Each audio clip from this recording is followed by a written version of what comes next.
Welcome to Dogs of the Wind. In this series, we invite you to join us in the Kruger National Park as we slow down and take you with us the long way up. Traveling from south to north and back again.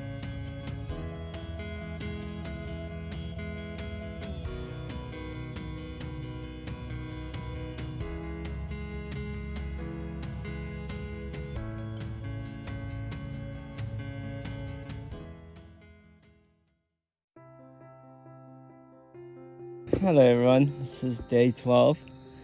We're halfway actually into our trip, our long way up. We are going to be spending 4 nights in Punda and then 4 more nights in Letaba, which is now going south again, and then we'll have another 3 nights in Satara, and we'll see in the new year 2024. We will be spending Christmas in Punda, which is quite nice, so you can expect a little Christmas message from us. We basically woke up around about 5, packed up, left Shingwetsi around about 6, no, maybe 6:30.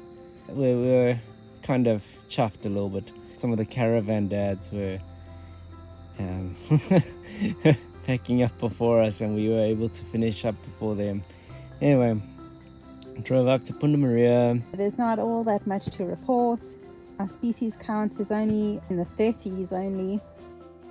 Upon arrival at Punda, we were greeted by the snake, which may or may not be a skarpsteker. We watched as it snaked its way among our fellow campers' gear before it slithered off into the bush. We then headed to one of our favourite spots, Kloppenfontein Dam, where we watched some majestic water birds and some young impalas testing their strength as they battled it out, horn against horn.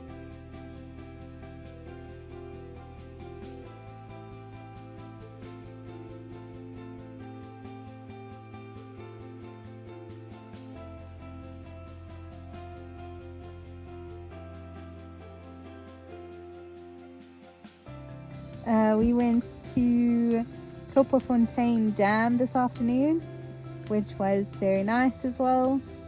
We saw a lot of Egyptian geese and they seemed to be courting, so we watched them honking and chasing each other around the dam.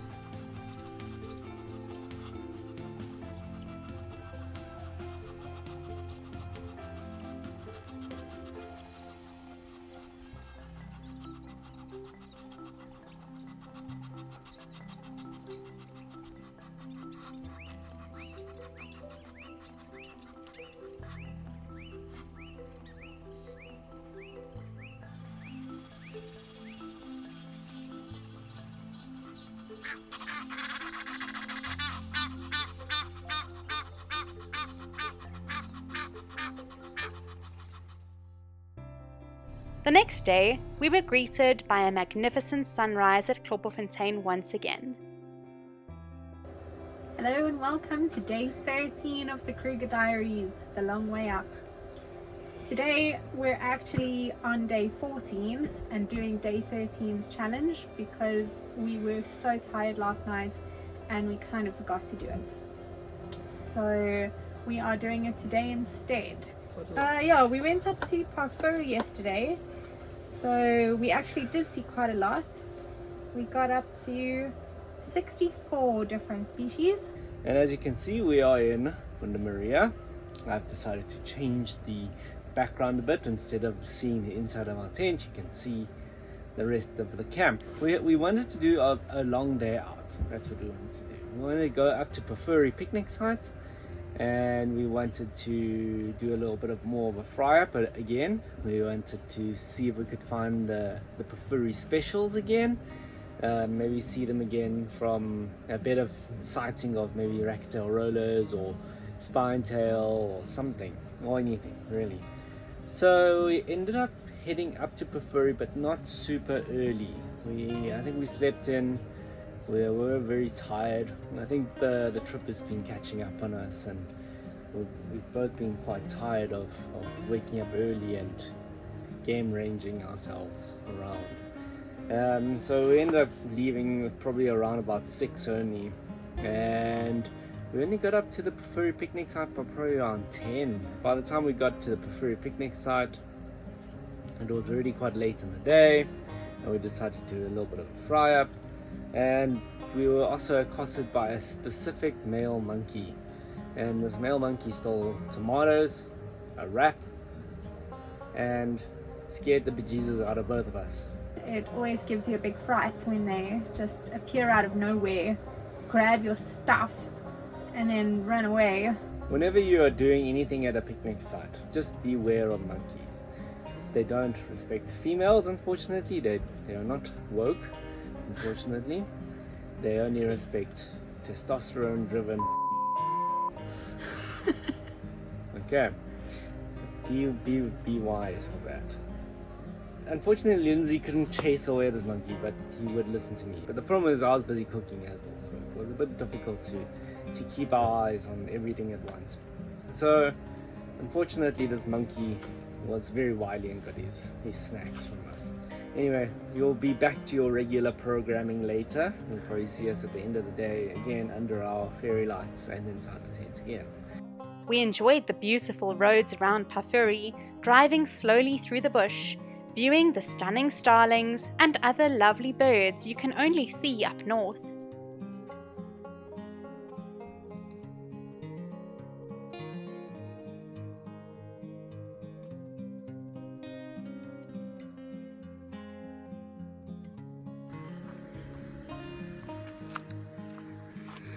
So Lindsay, where are we?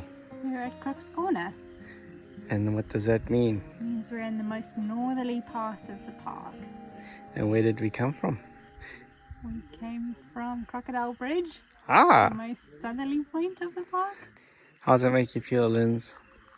Very cool.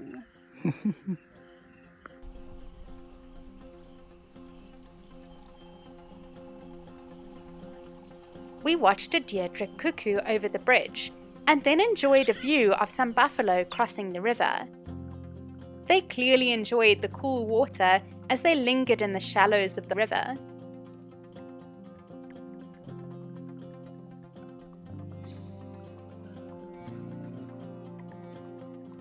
We also saw a sandpiper in the shallows of the water. It is very difficult to identify these birds from one another as there are so many similar species. We drove around trying very hard to find the racket-tailed rollers. So last year, a game ranger told us that we need to look between markers 7 and 9 after the Pafuri Bridge. We drove up and down and we found many lilac-breasted rollers, but no racket-tailed rollers.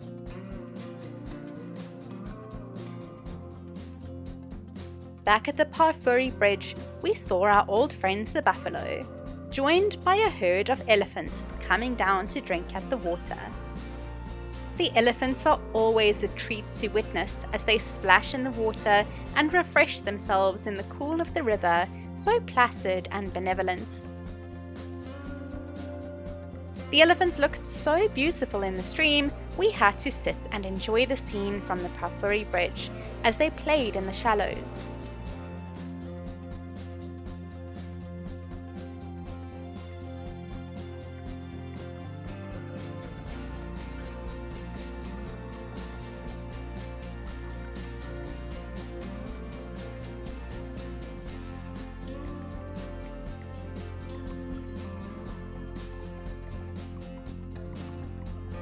We were particularly privileged to see so many young elephants who have not yet experienced quite so many times the feeling of splashing headfirst into the water with the cool lapping waves around their ears.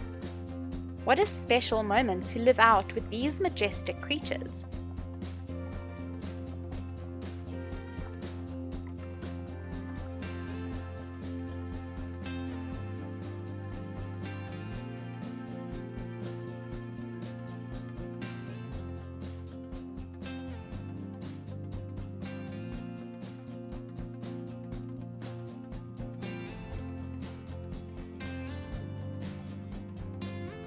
One thing elephants truly seem to have is a sense of community, truly embodying the African philosophy of Ubuntu.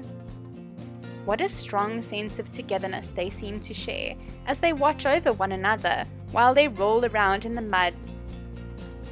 They certainly seem very human.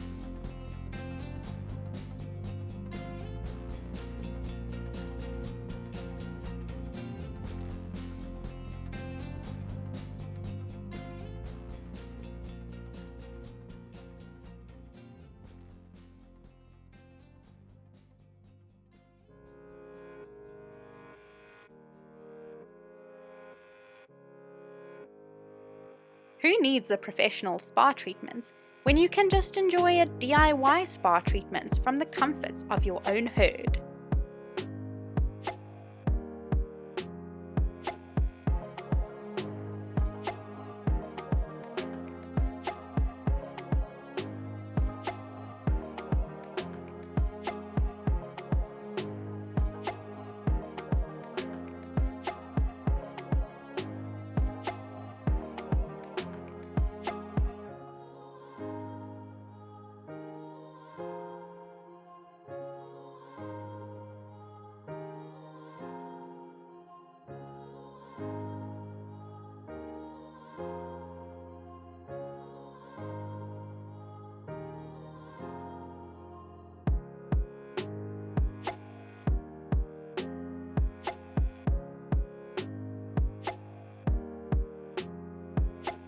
And we finished off the day listening to the emerald-spotted wood dove mourning the loss of its family members.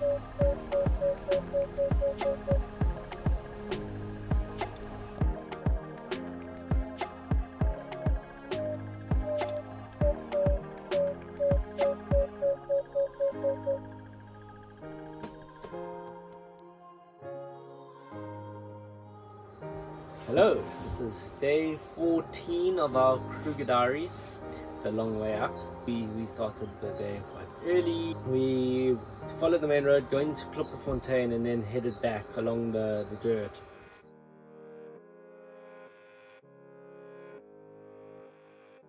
We started the day at Kloppenfontein once again with some elephants.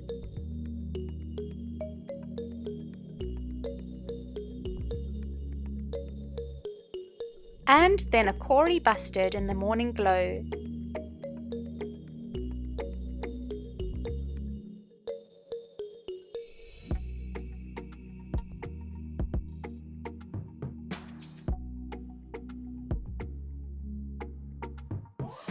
A sandpiper and a fish eagle rounded out our bird list.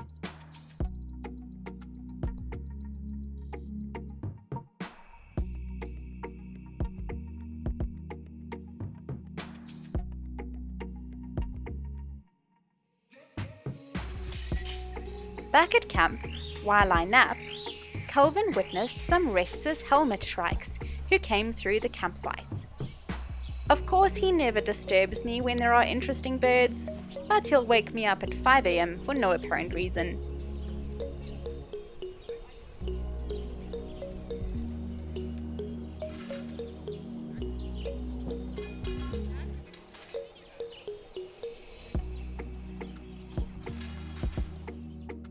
He also saw the beautiful crowned hornbill in the afternoon light.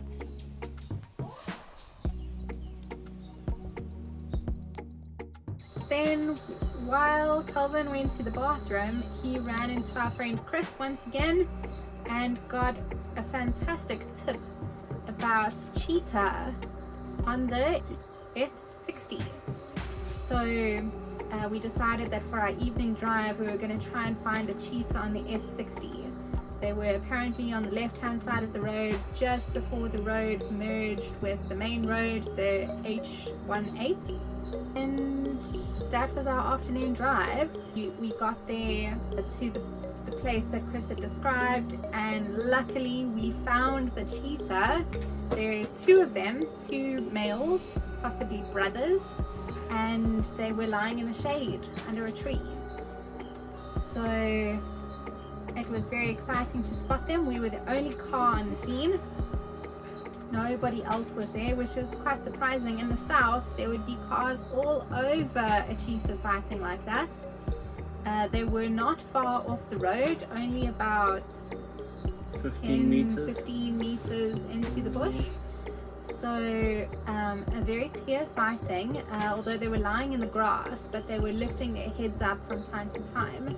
And with a little bit of patience, eventually we figured they would get up. The cheetah did indeed get up, and they put on quite a show for us. They disappeared into the bush to the east, but we drove around to the main road, and sure enough, we found them as they emerged from the bush onto the main road. We watched them as they stalked off in the glorious evening light. We felt so lucky to spend so much time in the presence of this incredible predator in such a breathtaking setting.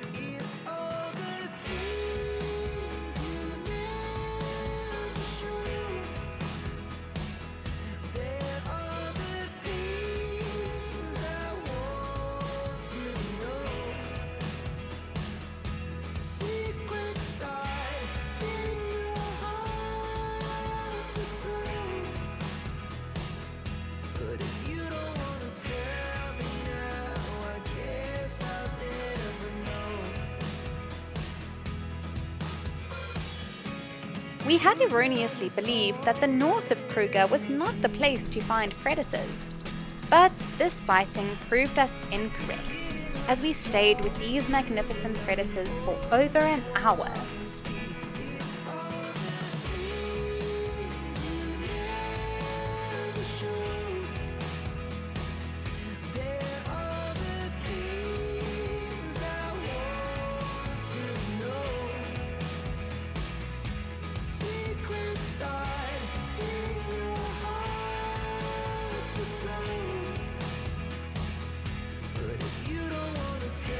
We watched as they found a body of water from which to drink, and we saw them slake their thirst as the sun slowly set. Their orange eyes glinted in the sunset light.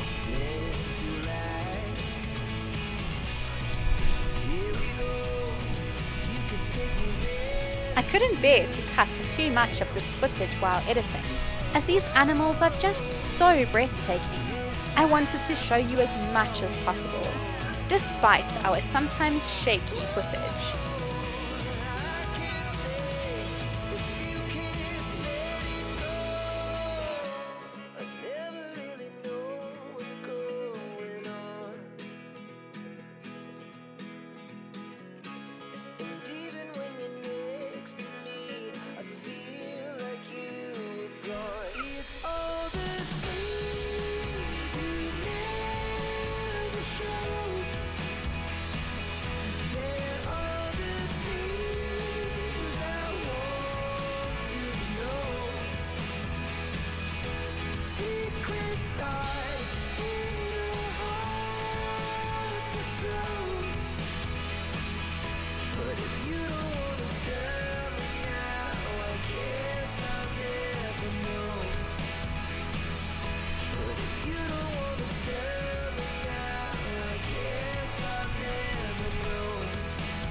Hello and welcome to day 15 of the Kruger Diaries, The Long Way Up. And a very Merry Christmas It is Christmas Day today, so happy Christmas to everyone. Today was an interesting day. I think every day is an interesting day in the park. It's always fun actually. We're on for day 15 of 21. So if you can do some maths, quick maths, there's less than 7 days left.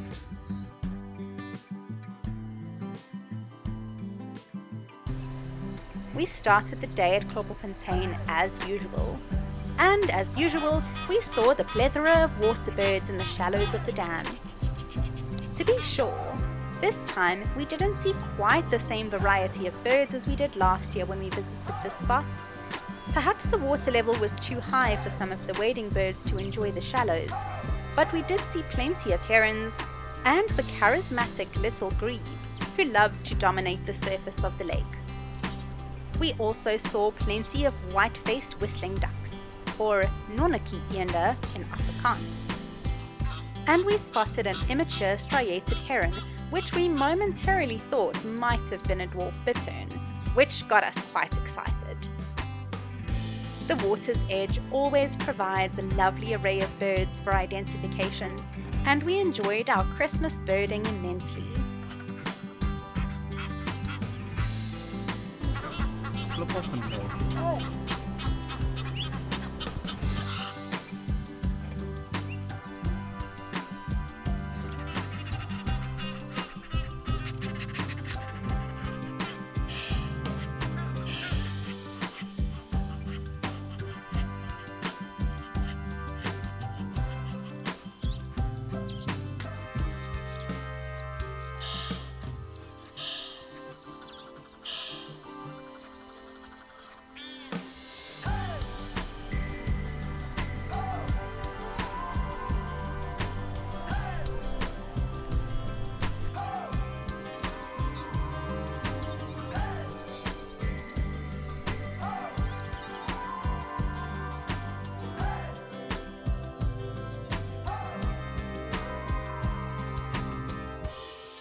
We continued on towards Parfuri to see if we could once again spot the elusive Parfuri specials like the Bohm spinetail and the racket-tailed roller.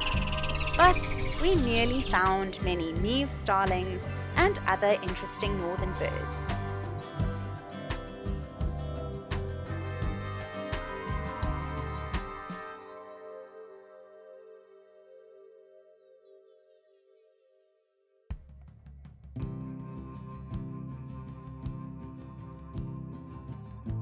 The monotonous lark gave no question as to the origin of its name.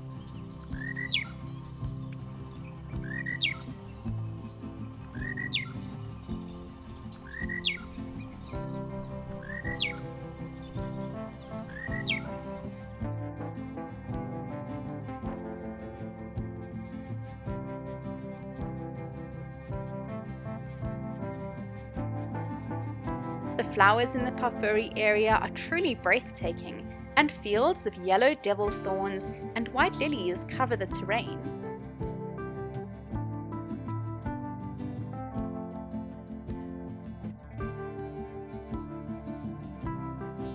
We saw bee-eaters aplenty, and loads of rollers too.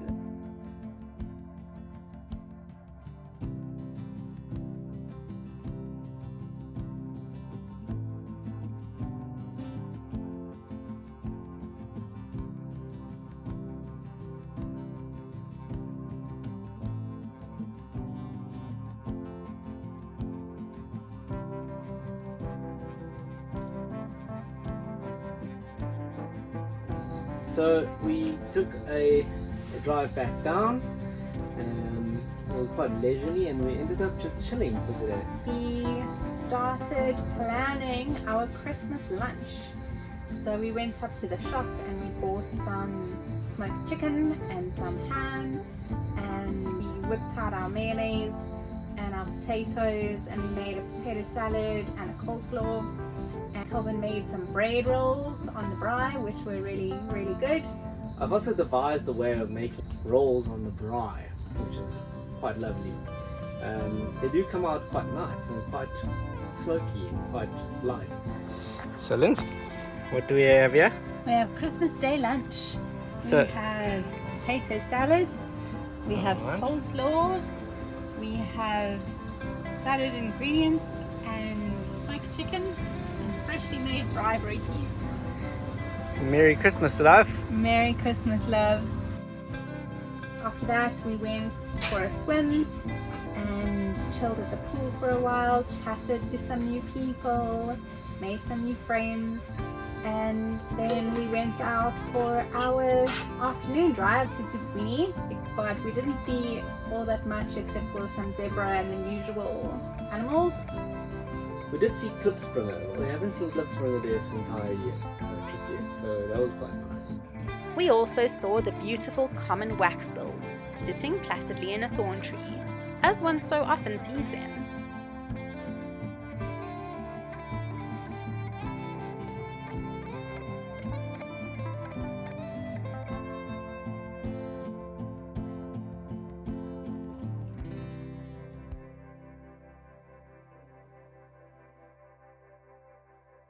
It was a lovely drive out to Tutswini before we headed home to settle in for a rather eventful night.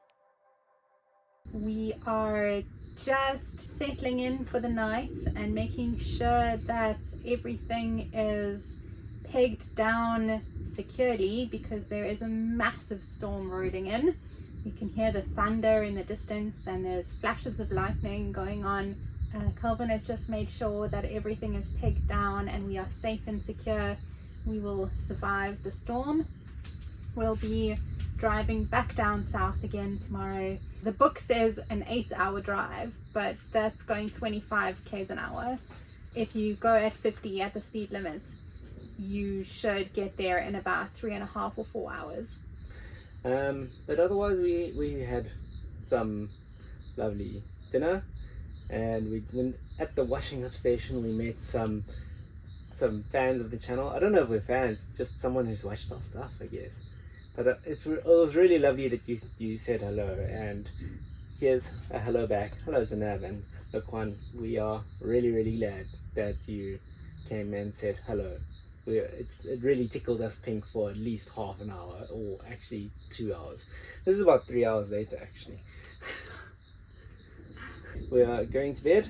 There's a storm rolling in. I don't know if it's going to hit us, but we are buttoned up and battened down, so we are ready for the storm. And our setup has weathered some gale force storms.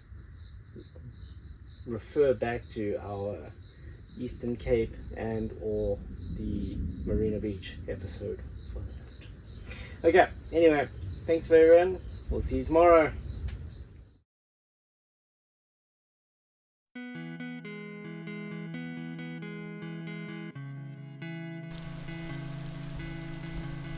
Fantastic.